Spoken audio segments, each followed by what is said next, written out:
ఈమెకు అసలు మతి ఉండి మాట్లాడుతుందో మతి తప్పిపోయి మాట్లాడుతుందో. గతంలో తెలంగాణ సాధించుకున్న గద్దర్ గారికి అపాయింట్మెంట్ ఇవ్వకుండా 3 గంటల సేపు తెలంగాణ పాలకులు గేటు దగ్గరనే కూర్చునేటువంటిది చూడలేదు గత పాలకుల రోజులలో.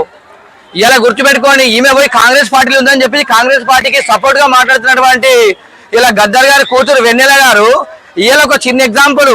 ఇవాళ నువ్వు తెలంగాణ వచ్చిన తర్వాత తెలంగాణ మా గడ్డ మా అస్తిత్వం తెలంగాణ సాధించుకున్నామని చెప్పి బాగా మాట్లాడుతున్నావు. అమ్మా నీ కులపోళ్ళను ఎంతమందిని డెవలప్ అయ్యారమ్మా తెలంగాణ వచ్చిన తర్వాత. నీ మాల సోదరులు ఎంతమంది డెవలప్ అయ్యారు, మాదిగ సోదరులు ఎంతమంది డెవలప్ అయ్యారమ్మా తెలంగాణ వచ్చిన తర్వాత. ఎవరైతే డబ్బులు ఉన్నాడో కోటీశ్వర్లు వాళ్ళు డెవలప్ అయ్యారు తప్ప తెలంగాణ వచ్చిన తర్వాత ఎవరు డెవలప్ కాలేదు.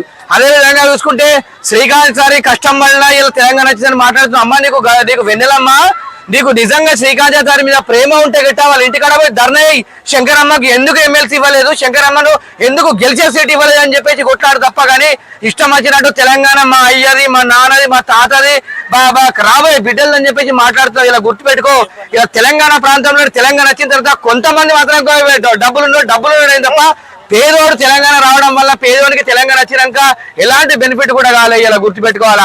ఇలా గుర్తుపెట్టుకో, ఆ రోజు ఇలా తెలంగాణ మీద నువ్వు ఇంత ప్రేమగా మాట్లాడుతున్నావు. ఇలా తెలంగాణ ప్రాంతంలో ఇలా గద్దర్ అవార్డులు పెట్టి మీ నాన్నగారిని గద్దర్ అవార్డులు పెట్టిన తర్వాత గద్దర్ అవార్డులకు అసలు విలువ లేకుండానే అవార్డులు పెట్టడం జరిగింది. అప్పుడేం మాట్లాడినావమ్మా. ఇలా గుర్తుపెట్టుకో, ఇలా పవన్ కళ్యాణ్ గారికి మీ నాన్ననే బతుకున్నప్పుడు చెప్పిండు, నా తమ్ముడు పవన్ కళ్యాణ్ నేను జేబులో చేయిబెట్టి తీసుకున్నటువంటి నాకు హక్కు ఉందని చెప్పేసి ఇలా చెప్పినటువంటి ఇలా పవన్ కళ్యాణ్ గారి మీద నువ్వు ఇష్టం వచ్చినట్టు మాట్లాడంటే చాలా బుద్ధి తగ్గడం. ఇలా గుర్తుపెట్టుకొని గద్దర్ గారు బతుకున్న రోజులలో తెలంగాణ ప్రాంతం నాకు ఒక్కడే ఒక తమ్ముడు నాకు పవన్ కళ్యాణ్ అని చెప్పిండు. ఈ దేశంలో ఉన్నదంటే నాకు తమ్ముడు నా కోసం ఆలోచించే పవన్ కళ్యాణ్ అని చెప్పిండు తప్ప అని చెప్పేసి ఇష్టం వచ్చినట్టు మాట్లాడితే గట్ట గుర్తుపెట్టుకో.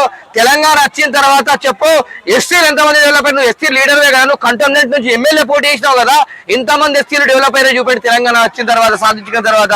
ఇలా మాట్లాడికి నోరుంది కానీ ఇష్టం వచ్చినట్టు మాట్లాడితే కాదు. ఇలా గుర్తుపెట్టుకోండి, భారతదేశంలో ఎక్కడో ఎవడో ఢిల్లీలో ఇంగ్లీష్ వాడు పెట్టినటువంటి పార్టీని ఇలా తెలంగాణలో అధికారం చెలాయిసి అధికారంలో మీరు పనిచేస్తున్నారు తప్ప ఇలా తెలంగాణ కోసం మీకు మాట్లాడే నైతిక హక్కే లేదు. ఇలా గుర్తుపెట్టుకోండి, కాంగ్రెస్ పార్టీ ఎక్కడిది ఇలా ఇండియాలో పెట్టిందా? ఎవడో ఇంగ్లీష్ వాడు పెట్టినటువంటి పార్టీల మీద అందరూ పనిచేస్తారు. ఇలా పక్క పట్టు ఉన్నటువంటి ఉమ్మడి ఆంధ్రప్రదేశ్ మనకి ఇలా మన ఇద్దరం అన్నదమ్ములకు కలిసి ఉండి అన్నదమ్ములకి విడిపోయినటువంటి పార్టీలలో ఇలా అలాంటి మన రాష్ట్ర ప్రజలకు ఇలా తెలుగు ప్రజలందరూ కూడా మంచిగా ఉండాలని సంకల్పంతో చేసేటువంటి పవన్ కళ్యాణ్ మీద వ్యాఖ్యలు చేయడం కరెక్ట్ కాదు.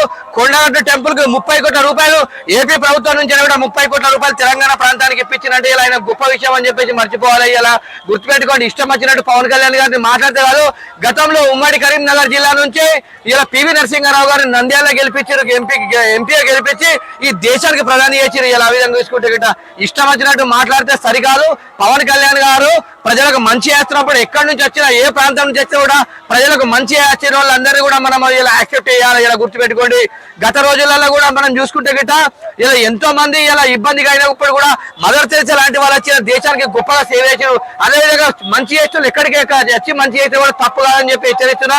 ఇలా వెన్నెలమ్మ, నువ్వు బాగా నీకు ప్రేమ ఉంటే రేవంత్ రెడ్డి దగ్గర కూర్చొని నీకు ఎలాంటి పదవులు లేడు ఏమి లేడు, నీకు ఇచ్చినటువంటి పదవులతోనే గదే బానిసలాగా బతుకు తప్ప ఇలా నువ్వు బానిసలాగా బతుకుతున్నావు తప్ప నువ్వు ఏ రోజు కూడా ఇలా నువ్వు గద్దర్ గారి ఆత్మగౌరవాన్ని కాపాడే విధంగా బతుకుతలేవని చెప్పేసి నేను తెలియజేస్తున్నా.